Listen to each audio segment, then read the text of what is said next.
Добро утро на всички! Днес продължаваме с серията Одяна Бандха и Наули. Сега отначало ще преговорим. Първо правим подготвително упражнение. Издишаме въздуха, дърпаме корема навътре и го отпускаме. Дърпаме и отпускаме.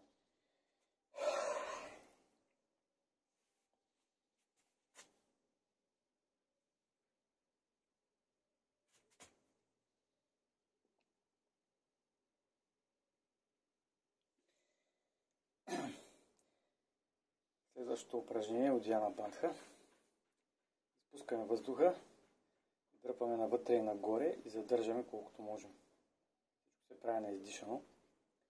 Ето и упражнението. Дано се вижда. Не знам тук слънцето как се отразява.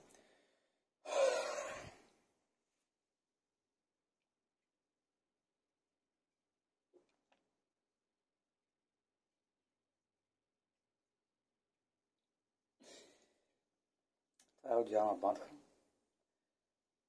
Следващото, за него ще ви трябва може би малко повече практика,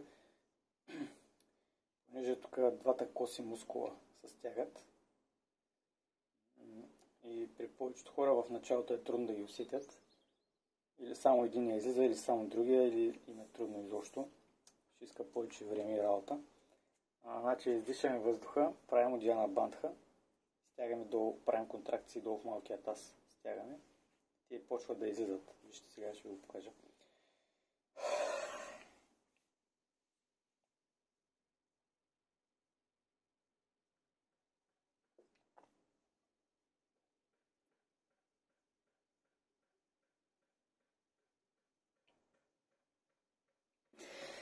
Като вариант е да ги припомпваме или само да го стегнем и да задържим. Също много полезно упражнение. Сигурно ще ви трябва повече време за да го усетите. Сега ще ви покажа още едно. Значи упражненията се правят, може цяла серия да направите бързо, но е по-добре повече време да се отделят. Около 50-100 повторения в упражнение да се отдели повече внимание. Ето сега следващото. Изпускаме въздуха в Одяна Бандха и започваме да бъркам с ръката под ребрената дъга и започваме да натискаме органите и да ги масажираме.